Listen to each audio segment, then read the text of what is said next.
திமுகவிலிருந்து விலகிய வைஷ்ணவி அவர்கள் திமுகவில் ஐக்கியமாயிருக்காங்க. இப்போ திமுக தொண்டர்களே வந்து சோசியல் மீடியாவில் வந்து பேசக்கூடிய அளவுக்கு வந்து இருக்கு.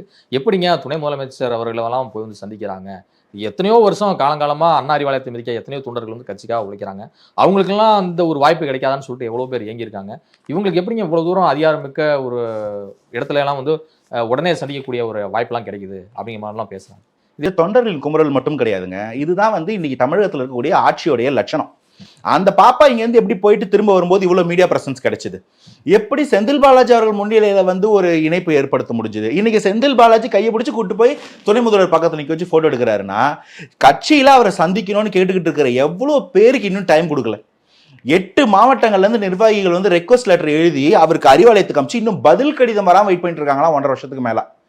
இந்த நிலைமையில இருக்கிற கட்சியில எதுங்க நல்லா இருக்கு? சேப்பாக்கத்துக்கு அவர் போறாரு. சென்னையில இருக்கிற ஒரு தொகுதி, ஹார்ட் ஆஃப் சென்னை, அங்க ஒரு போய் பார்க்கும்போது கூட அங்க இருக்கிற ஸ்லம்ஸ் எல்லாம் மறைக்கிறதுக்கு திரைசீலை கட்டுறாங்களாம். நம்ம துணை முதல்வர் கண்ணில் படாம குடிசைகள், அப்புறம் நாளைக்கு ஓட்டு கேட்கும்போது அந்த குடிசைகள் இருக்கவங்களுக்கு ஓட்டு இருக்காதா? இந்த அளவுக்கு ஒரு ஃப்ரிட்ஜில் உட்காந்துக்கிட்டு அரசியல் பண்ணிட்டு இருந்தா இப்படிதான் சோசியல் மீடியாவில் பேசப்படுபவர்கள் ஆஹா இவங்க தான் தலைவர் போல அப்படின்னு. அந்த குழந்தைய கேட்கறாங்க, உங்களோட திராவிட சித்தாந்தம் பத்தி சொல்லுங்க, திராவிட பத்தி சொல்லுங்க, எனக்கு தெரியல, ஸ்கிப் பண்ணிடலான்னு. இதுக்கு தான் வந்து துணை முதல்வர் கூப்பிட்டு வாழ்த்துக்கள் தெரிவிக்கிறார். உங்களுக்கு திராவிடம் என்னன்னே தெரியல, வாழ்த்துக்கள் வாங்கம்மான்னு. இது அந்த கட்சியில் இருக்கக்கூடிய மற்ற இளைஞர்களுக்கோ இல்லை இத்தனை வருஷமா உழைக்கிறவங்களுக்கோ என்ன மெசேஜ் கொடுக்குது? இங்க இருக்காதீங்கன்ற மெசேஜ் கொடுக்கல. அந்த கட்சியில வந்து குடும்ப அரசியலை தாண்டி எம்எல்ஏ சீட் கிடைக்க போறது கிடையாது.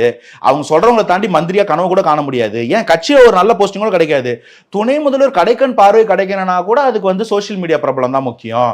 கல அரசியல் கல யதார்த்தம் முக்கியம் கிடையாது. அதையும் தாண்டி இந்த மாதிரி வந்து செந்தில் பாலாஜி கைப்பிடிச்சிட்டு வந்தாதான் முக்கியம் அப்படின்னா இது அது ரொம்ப அபாண்டமா இருக்கு. குடும்ப அரசியலோட இழிவுகள், குடும்ப அரசியலோட சீர்கேடுகள் இதெல்லாம் தான் பண்ணும். அந்த இடத்துல நிஜமாவே அரசியல் ஏதாவது பண்ணணும், மக்களுக்கு ஏதாவது பண்ணணும்னு நினைக்கிறவங்க வேற கட்சிக்கு போறது பெட்டர். தாவேக்கா என்னோட நல்ல ஆப்ஷன் தான் சஜஸ்ட் பண்றேன்.